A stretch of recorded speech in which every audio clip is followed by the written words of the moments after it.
Hi, this is Tony Williams, Senior Fellow at the Bill of Rights Institute, and we are pleased to bring you another Scholar Talk. For this episode, we are very honored to have distinguished historian Steve Knott, who is going to discuss his important new book, The Lost Soul of the American Presidency, The Decline into Demagoguery, and the Prospects for Renewal. Steve, you've been on this show before, so I want to say welcome back and thank you for joining us. And I want to point out to everyone that this is a two-part series and that we're going to be discussing your new book because it is such an important book. So thank you for joining us. Oh, thank you, Tony. It's a privilege to be here, and it's great to see an old friend like yourself. So happy to be here. Great. Well, I'll introduce you now. Stephen F. Knott is a professor in the National Security Affairs Department at the Naval War College. He co-chaired the Presidential Oral History Program at the Miller Center of Public Affairs at the University of Virginia, which has a very useful website on all the presidents, which I've used many times. He has taught for teachers for many years for the graduate school program at the Ashbrook Center of Ashland University. And he's written numerous books, and including one we actually worked on together, Washington and Hamilton, the Alliance That Forged America, and also your Alexander Hamilton and the Persistence of Met. He is currently at work on a history of the presidency of John F. Kennedy, and his website is StephenFKnott, KNOTT.com. Steve, are you ready? I'm ready, Tony. Looking forward to it. Great. Well, let's jump right in. In The Lost Soul of the American Presidency, you argue that Washington, Hamilton, and the other founders created what you call a constitutional presidency. It's one of energy and dispatch, and yet on the other hand, restraint, character, and limits. What are the attributes of the constitutional presidency? So, Tony, I see the constitutional presidency of Washington, Hamilton, and some of the other founders as a presidency of, for lack of a better term, sober expectations. In other words, these key founders believed in an energetic executive, as you mentioned, but within certain limits, and the limits, or the soberness of the office, I believe, can be best described as an opposition to any government that simply translates public wishes into law. Okay. In other words, it was the job of the president and the job of legislators or representatives to enlarge public sentiments, to refine those sentiments. And both Washington and Hamilton especially, I think, believed that public sentiments can be particularly fickle and prone to passions, prone to perhaps base emotions. And that it was important to set up both a constitutional scheme and also an office of the presidency within that would be able to resist public sentiment at times. Because at least the framers that I'm discussing, believed that demagogues were, throughout history, a source of disruption and then sometimes even collapse for republics. So it was important to structure a constitution and to structure the presidency within that constitutional system to be able to resist public sentiments at time, particularly when the public was being stirred up by demagogues. So Hamilton, for instance, in the Federalist Papers, specifically says that presidents and those who wish to be president should not employ, quote, the little arts of popularity, end quote.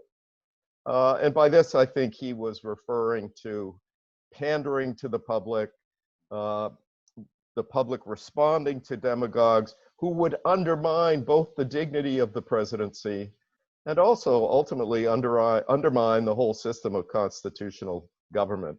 So the president should serve, in the view of Washington and Hamilton, as a check on public opinion. And perhaps more important, or just as importantly, I should say, the president should take care that the laws be faithfully executed. That there might be times when presidents have to enforce the rule of law in defiance of popular sentiment, majority sentiment. So that, in a quick nutshell, is, I think, the key premise of the Washington and Hamilton presidency of sober expectations.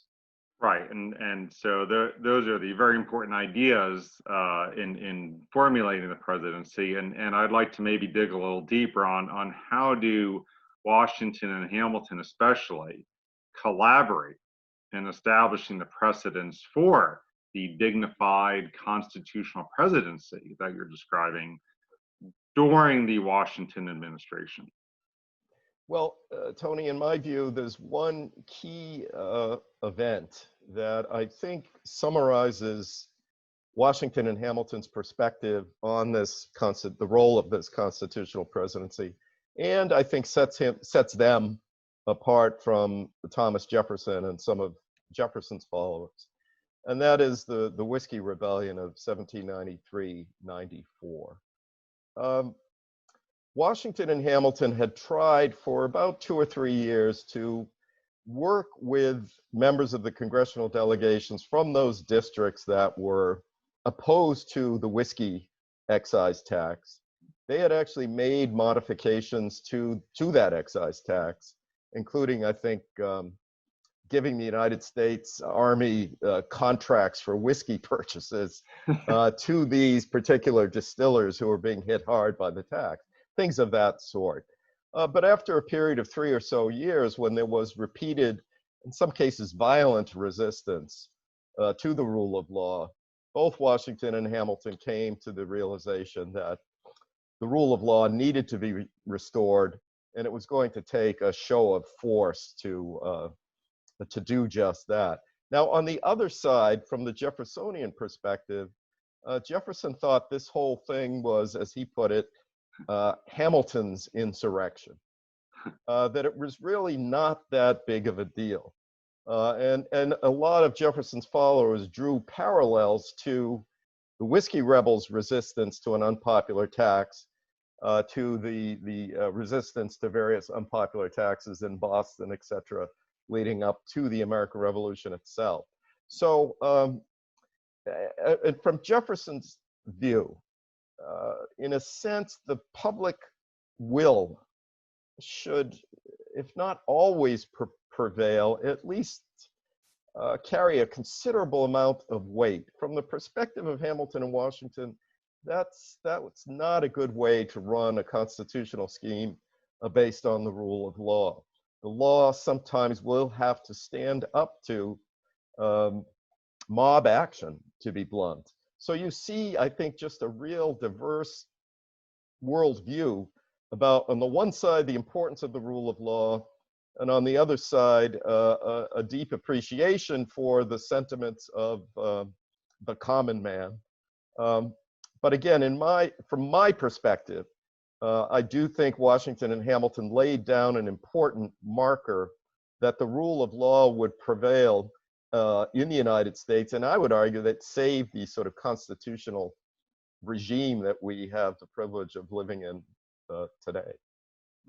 Great. And speaking of Jefferson and Jeffersonian ideals, in the book, alternatively with the constitutional presidency, you really describe a quote unquote populist presidency that breaks with the founders, breaks with their idea of the founders' presidency, and really in many ways degrades the office.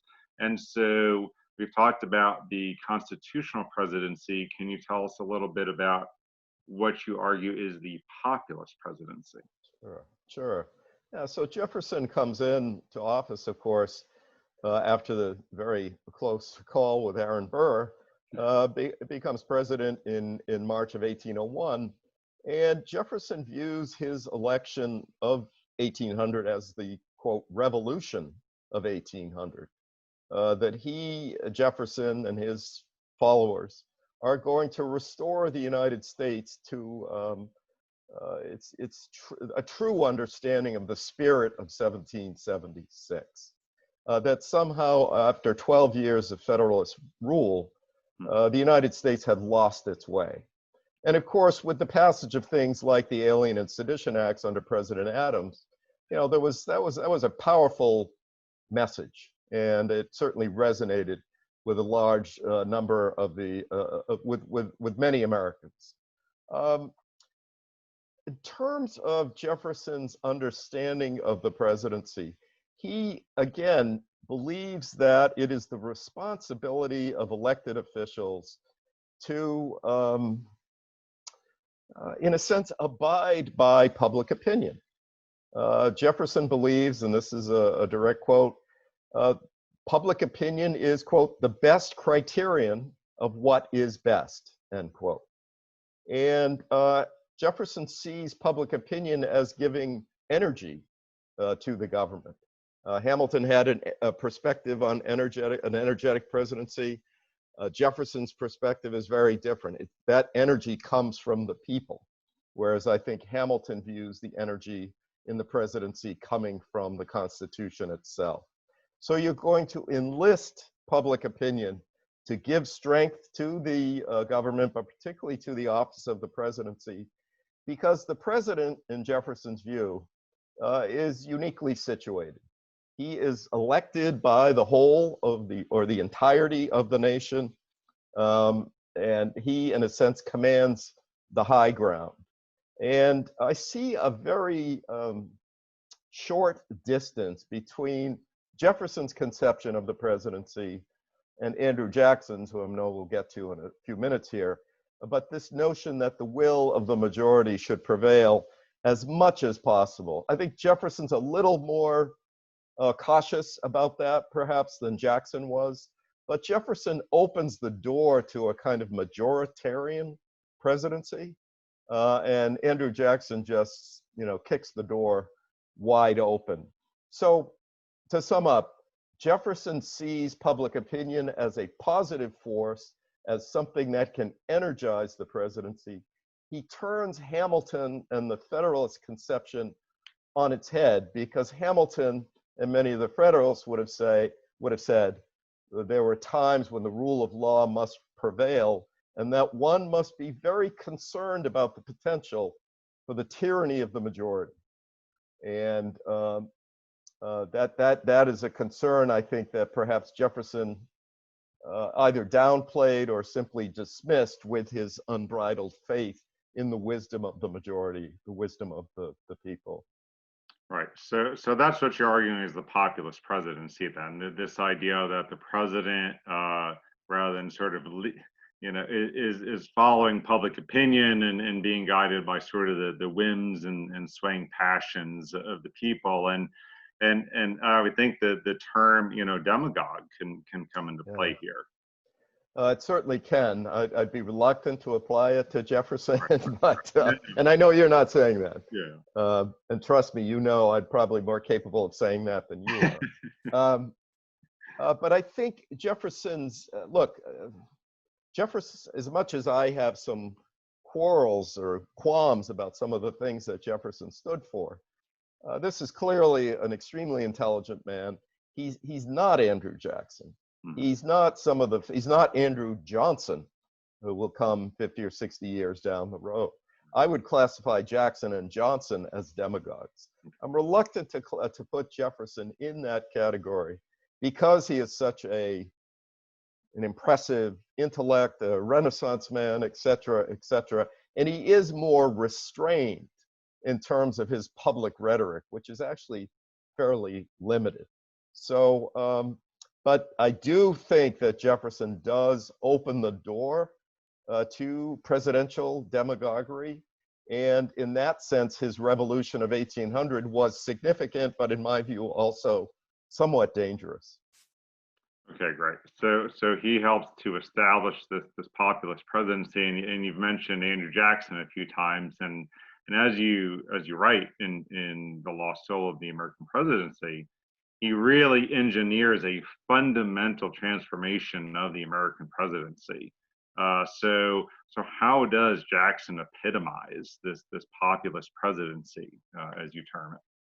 Yeah, so of course Jackson loses, or well, he would say has the election of 1824 stolen from him through the corrupt bargain between John Quincy Adams and Henry Clay.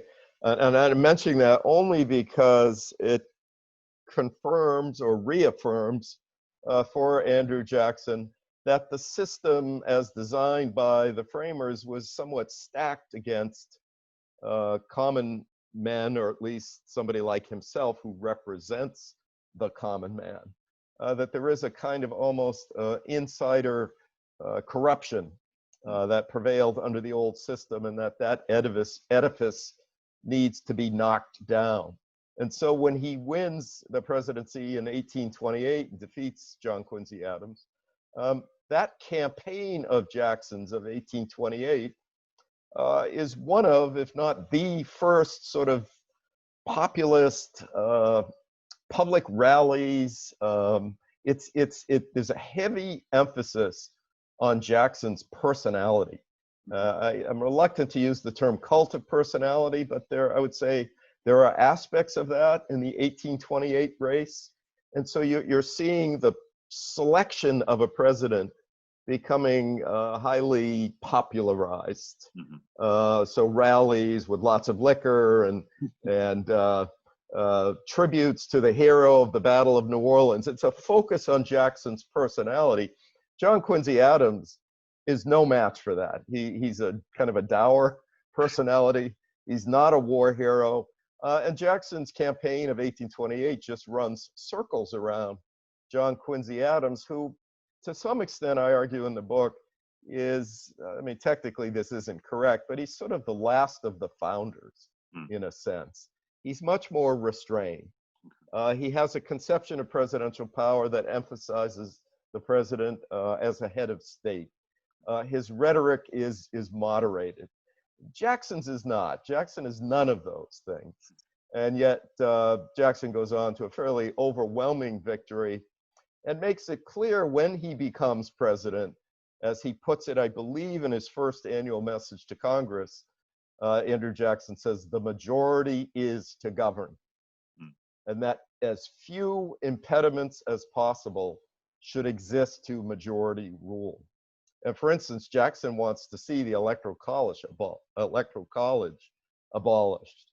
And so there's just to some extent, a partial refutation of the founder's presidency, both in terms of the selection process and in terms of how one should conduct oneself as president. There's a complete refutation of the founder's presidency by Andrew Jackson. Right, and I could think of several other examples you talk about in the book. Feel free to elaborate, but the bank war, where he's setting up the people versus the interests and sort of playing on their fears of a sort of conspiracy of the Eastern interests. We can think of the spoil system. And a number of other things where he really is sort of playing the populist. Yeah, you mentioned conspiracies, Tony. Jackson was a real devotee of conspiracy theories and came to believe that this sort of invisible East Coast elite, of which John Quincy Adams, Nicholas Biddle of the Bank of the United States, and others were sort of members of this secretive cabal. In a sense, Jackson is on to something when it comes to the Bank of the United States. There certainly was corruption, as there is in all human institutions, but there was corruption. Nicholas Biddle was hardly a lovable figure, so he made for the perfect foil for Jackson. But there is this kind of conspiratorial demagoguery, where Jackson refers to the Bank of the United States as a monster, as a multi-headed hydra. It's just in this sort of transforming it into this monster, to this beast. And in other instances as well, you see Jackson's penchant for conspiratorial demagoguery when he is the near victim of an assassination attempt in 1835, he actually blames a sitting United States senator from Mississippi as being the ringleader of the assassination attempt. There's no evidence whatsoever to support that, but that didn't matter. At other times, the Jacksonian press accused the former Vice President John C. Calhoun of being behind the assassination attempt. And then at the height of the bank struggle, Jackson is convinced that there's an army of 5,000 Americans rendezvousing in Baltimore who are about to march on the Capitol for purposes of killing him. I mean, this stuff was just off the wall, but he believed it, and on occasion, he and his Jacksonian press circulated these bizarre rumors. So the contrast between the Jacksonian presidency and the presidency of John Quincy Adams, who I see as kind of a throwback to the founders, is quite startling. Right. Yeah, I can see that. And so moving a little forward in time to Abraham Lincoln's presidency, he certainly had his share of scholarly critics. Some argue that he was even a dictator. Others argue he was a progenitor of the progressive presidency of the 20th century and sort of this expansive government. But you argue instead he really sought to preserve the constitutionalism, the dignity, the magnanimity of the founders' presidency. And so, ironically, I think, compared to other scholars, you argue that he was a constitutional president who really preserved Washington and Hamilton's vision. And maybe what makes him even greater is that he did so in the midst of inarguably our greatest crisis in our country's history. Yeah, that's absolutely right, Tony, which it makes him such an admirable figure, because I do see Lincoln as a restrained, sober chief executive who avoids demagoguery, by the way. I mean, if there was any president who might have had a right to go after, people like Jefferson Davis on a personal level, to accuse them of being traitors or whatever, he doesn't do that. He does not engage in that kind of personal invective that became the hallmark of the Jacksonian presidency. So in a sense, everything about the Lincoln presidency is a reputation of the Jacksonian model. And as you know, Tony, and I'm sure most of the folks watching here today know as well, Lincoln sort of cuts his political teeth during the Jackson era. And he's disturbed by this conspiracy mongering of Jackson. He's concerned by a kind of subtle endorsement of violence against abolitionists, or perhaps you could even say against Native Americans. There's just a violent, somewhat intolerant attitude that seems to be promoted by the Jackson presidency, and Lincoln rejects all of that. And again, conducts himself, I would say, in a more dignified, more founding constitutional style presidency, similar to President Washington, whom of course Lincoln greatly admired. So yes, Abraham Lincoln was a energetic commander-in-chief, to say the least. Yes, he prosecutes the Civil War with a great amount of energy. But there's a rhetorical restraint. There's an appeal to the better angels of our natures, as Lincoln might say. There's an appeal to his fellow countrymen in the South, where he actually says he kind of understands their position and notes that both Americans, both North and South, pray to the same Bible, pray to the same God. So there's just this remarkable statesman-like conduct, prudential conduct on Lincoln's part that sets him apart from Andrew Jackson. And I think, not that I need to make the case for Abraham Lincoln's greatness, that is secure, I think, but it's deserved. It's extremely well deserved. Right. And his successor was really quite the opposite, as you noted in the book and briefly earlier. Can you just point out some of the ways that Andrew Johnson greatly diminishes the dignity of the office, and is very unjust, and really has a sort of crass populist presidency. Yeah, crass populist presidency is a great way to describe the Johnson presidency, Tony. Yeah, it's unfortunate. I mean, I've often thought the course of American history might have been quite different had Vice President Hannibal Hamlin not been removed from the Republican ticket in 1864. Hamlin, of course, being replaced by Senator Andrew Johnson from Tennessee. Johnson was just, to some extent, you might be able to say it's a bit of a tragic story. He never should have been president of the United States, and obviously, were it not for John Wilkes Booth, I don't think he ever would have been president. But once in office, once after the death of President Lincoln, Johnson lacks that kind of magnanimity that characterized Abraham Lincoln.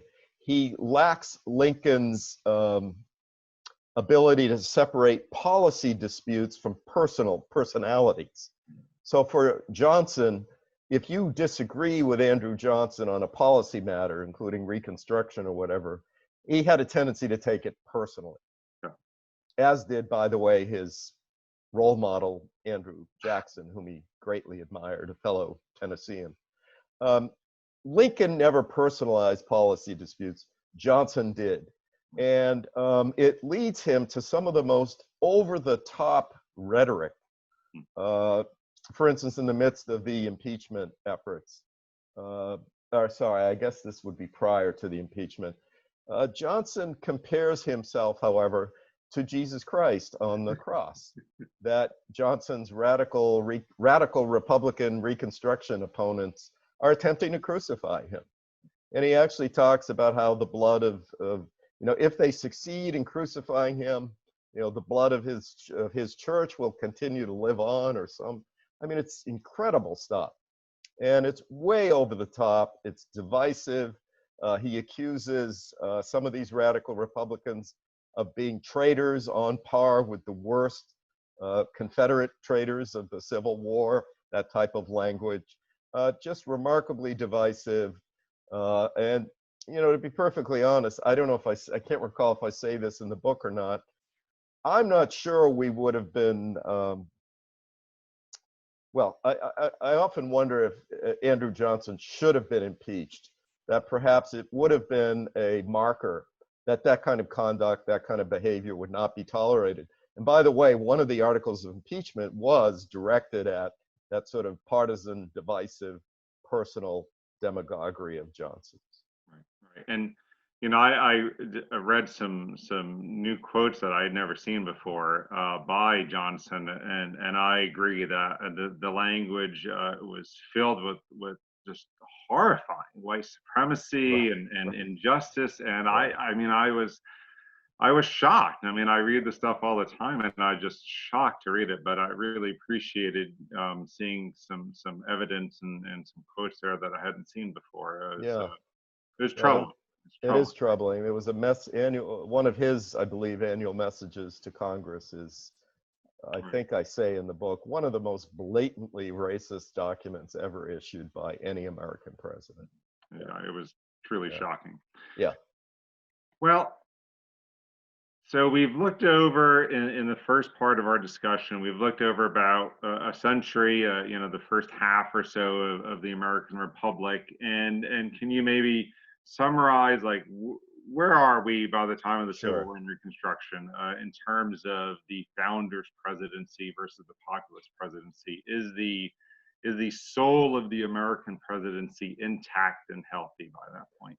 I would say, Tony, it's in the soul of the American presidency is intact, but damaged. The model set by Jefferson to an extent, Jackson to an even greater extent, and then followed by Andrew Johnson, is still the exception. The Washington, Hamilton, sober, restrained, statesman-like presidency, for the most part, though, remains intact, with those glaring exceptions. And so as we approach the 20th century, a lot of the so-called Gilded Age presidents do act in a fairly restrained manner. They don't see themselves as, well, they certainly don't want to stir the pot. They certainly don't seek to exploit divisions. They certainly don't try to fire up the base, so to speak. So in that sense, the Washington model holds, but that will change with the coming of the progressives and the rise of a more activist presidency in the 20th century. Right, and we'll have to save that for part two. Steve Knott, thank you for joining us. We're going to be joining you again for part two of this discussion on your latest book, The Lost Soul of the American Presidency. And to our audience, if you like this video, please be sure to subscribe to our channel and comment your thoughts below. We put out new videos every Tuesday and Thursday exploring U.S. history and civics, including regular primary source close reads, scholar talks with interviews with distinguished scholars from around the country, like Steve Knott, and homework help videos for students. And as always, please come join our lively conversation on Facebook, Twitter, and Instagram for updates on programs, events, and ways that you can get involved with BRI. Steve, again, thank you. Thank you, Tony. It's been terrific.